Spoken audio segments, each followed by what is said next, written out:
জোর বৃষ্টি এসে গেল। জিম্মার আজকে তাড়াতাড়ি ছুটি, রথযাত্রা উপলক্ষে ওদের 11টায় ছুটি, তাহলে আনতে যেতে হবে। ছাতা নিয়ে যাইনি, জোরে বৃষ্টি এসে গেছে, কিন্তু একটুও ঝাপটা আসছে না।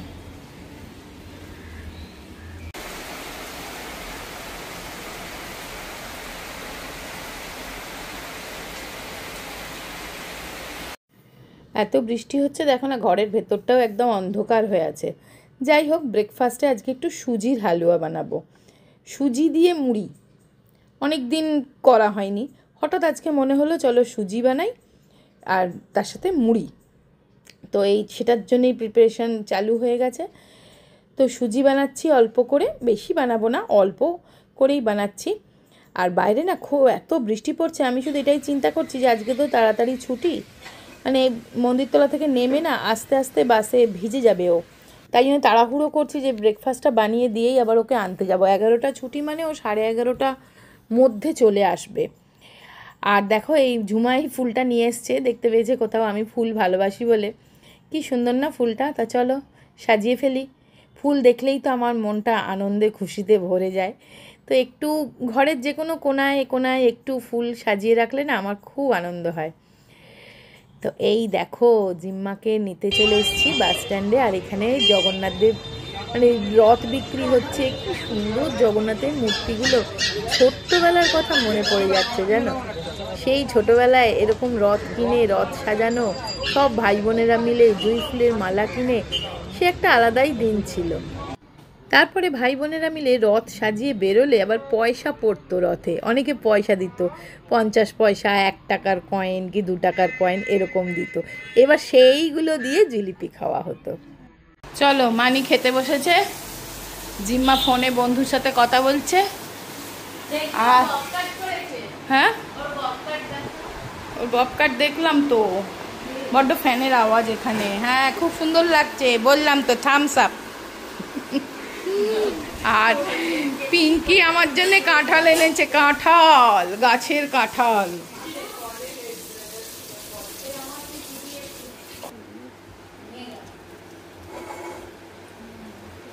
গলা কাঁঠাল,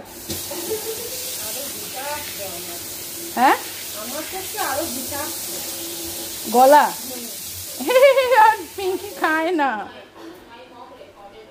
খাজা কাঁঠাল দেয়নি। যাকে কাঁঠাল কাঁঠাল দাদাভাই বলছিল কাঁঠাল কিনে আনবি, আরে আমাদের বাড়িতে কেউ কাঁঠাল খায় না গো, ওই জন্য আনি না,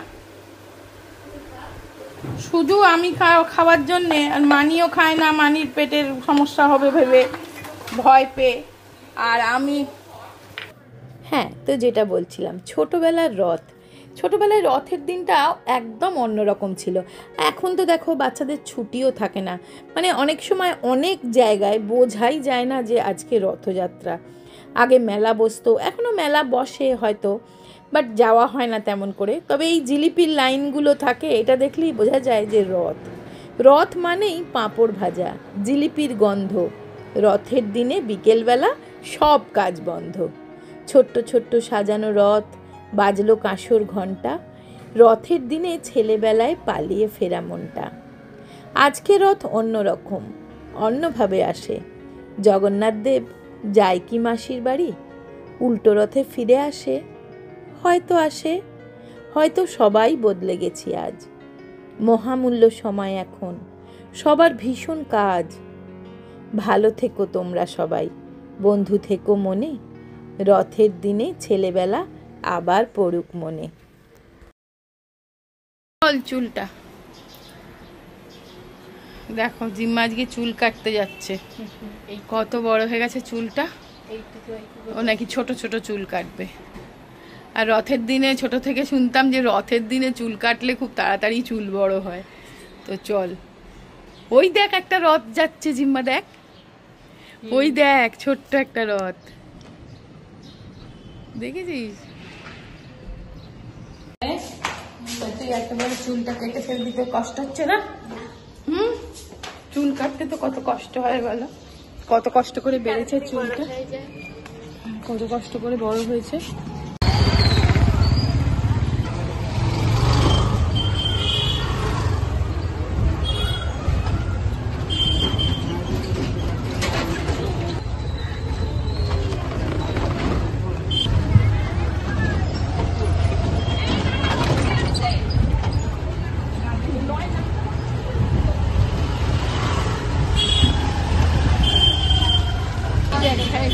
লাইন।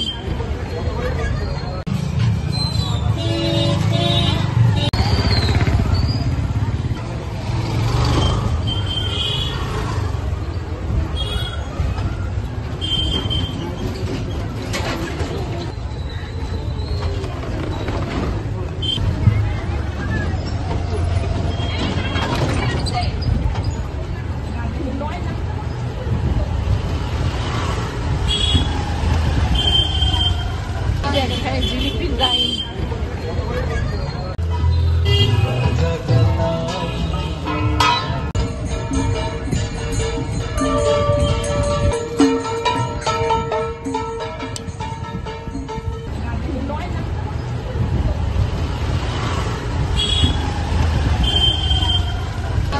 জিলিপির লাইন।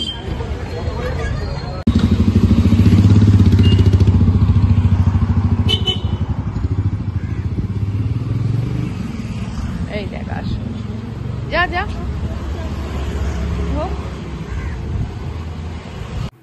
তো হেয়ার কাটিংয়ের ফার্স্ট স্টেপ সেটা হচ্ছে হেয়ার ওয়াশ, তাই জন্যে শ্যাম্পু করা হচ্ছে দেখো। আর আজকে রথ তো মোটামুটি স্যালন একদম ফাঁকাই আছে, তো ভালোই হয়েছে, ওয়েটিংয়ের কোনো ব্যাপার নেই। তো ভালো করে শ্যাম্পু করে নেওয়ার পর চুলটা একটুখানি টাওয়েল ড্রাই করে মানে ওকে রেডি করে দিল চুল হেয়ার কাটিংয়ের জন্যে। তা যিনি কাটবেন ওই দাদা পাশে দাঁড়িয়ে আছে, আর ইনি বোধহয় হেল্পার, মানে রেডি করে দেয়, এরকমই হয়তো নিয়ম। বাট তোমরা দেখো আমি কাটিংটা অনেকটাই তোমাদের দেখানোর চেষ্টা করেছি কিভাবে কীরকম করে কি কেটেছে। আমি কোনো রকম কাটিং বলে দিইনি ওনাকে, জিম্মা একটু শর্ট হেয়ার চাইছে, তা সেই জন্য আমি বলেছি ও যতটা কাটতে চাইছে ততটা কেটে তার ওপরে যেটা ওর মুখে ভালো লাগবে সেটাই করে দিন। আর যেন স্কুলে পনিটেল বেঁধে যাওয়া যায়, এটা একটা ক্রাইটেরিয়া অবশ্য আছে, সেরকম করতে, মানে তা নাহলে চুলটা যদি বাঁধা না যায় স্কুল যাওয়ার সময় তখন তো আবার মুশকিল হয়ে যাবে। তো দেখো তো কেমন কেটেছে, দারুণ কেটেছে না? আমার তো দারুণ লাগছে। তবে কি এই যে সেটিংটা ওরা করে দেয়, এই সেটিংটা মানে যতদিন না জল দেবে ততদিন পর্যন্ত সুন্দর থাকবে, বাট জল পড়লে তো আবার এইরকম সেটিং তো থাকবে না। তো দেখো একদম দারুণ কেটেছে কিন্তু। এটা আমি হাবিবে কাটালাম চুলটা, জাভেদ হাবিবে, সত্যি দুর্দান্ত কেটেছে আর সত্যিই খুব মানিয়েছিল জিম্মার মুখে। দেখো চুল কাটা হলো, এবার কি দেখাচ্ছিস দেখা। পাঁপড় ভাজা, জিলিপি তো সকালেই খাওয়া হয়ে গেছে তাই তো, এখন হচ্ছে পাঁপড় ভাজা, সব জায়গায় জিলিপি ভাজছে। তো চলো জিম্মাকে দিয়ে ফেরার পথে একটু জিলিপি কিনে নিয়ে এলাম, কারণ সকালে যে জিলিপিটা কিনেছিল সেটা জিম্মার মতনই কিনে দিয়েছিলাম, গরম গরম এখন বাড়িতে সবাই খেতে পারবে বলে কিনে নিলাম একদম গরম জিলিপি। মানিকে দেবো, কিন্তু সুবীর তো যখন আসবে তখন এটা ঠান্ডা হয়ে যাবে, বাট তবুও কিনে নিয়ে এলাম। দেখো রথের দিন বলে কথা, একটু জিলিপি বাড়িতে না এলে হয়? রাস্তায় এত ভিড়, বাড়িতে এসেই আমি আগে একটা ফেস প্যাক লাগালাম, এত মুখটা ঘেমে গেছে, তেল চুপচুপ করছে, তাই এই ফেস প্যাকটা দুর্দান্ত রেজাল্ট দেয়। দেখো তোমরা ফেসটা কতটা গ্লো করছে। তো এই ফেস প্যাকটা লাগিয়ে এবার আমি স্নানে যাব, কারণ সত্যি রাস্তা থেকে এখন রাস্তায় বেরোলেই না বাড়ি ফিরে মনে হচ্ছে আরেকবার স্নান করি। বন্ধুরা এটা হলো আগারো হেয়ার ড্রায়ার কাম ভলিউমাইজার, এটা দিয়ে তোমরা চুলটা শুকিয়ে নিতে পারবে, ভিজে চুল শুকনো করতে পারবে, প্লাস একটা স্টাইল করতে পারবে। এটা দিয়ে কিন্তু চুলটা শুকিয়ে নেওয়া খুবই ইজি, এরকম ব্রাশ দিয়ে এইভাবে জাস্ট আঁচড়ে আঁচড়ে কিন্তু চুলটা তোমার শুকিয়ে যাবে, আর সাথে সাথে আপনা আপনি কিন্তু তোমার চুলটা একটু স্ট্রেট লুক দেবে, আর চুলটা একদম সেই ব্লো ড্রাই করে আমরা যেরকম সেটিং করি কোথাও যাওয়ার আগে ঠিক তেমনই হয়ে যাবে। চুলে একটা ভলিউম আসবে, চুলের কোনো রকম ক্ষতি ছাড়া, ড্যামেজ ছাড়াই চুলটা শুকিয়েও দেয়, স্টাইলও দেয়। তো চলো এবার ডিনার সার্ভ করে দিই, রাত হয়ে গেছে। তো এটাই হচ্ছে আজকে আমাদের ডিনার। জিম্মার খাওয়া গেছে, মানির খাওয়া গেছে, ওরা ঘুমিয়ে পড়েছে। তো এইটা আমাদেরটা সার্ভ করে নিলাম, একটু পোলাও মতো করেছি আর চিলি চিকেন।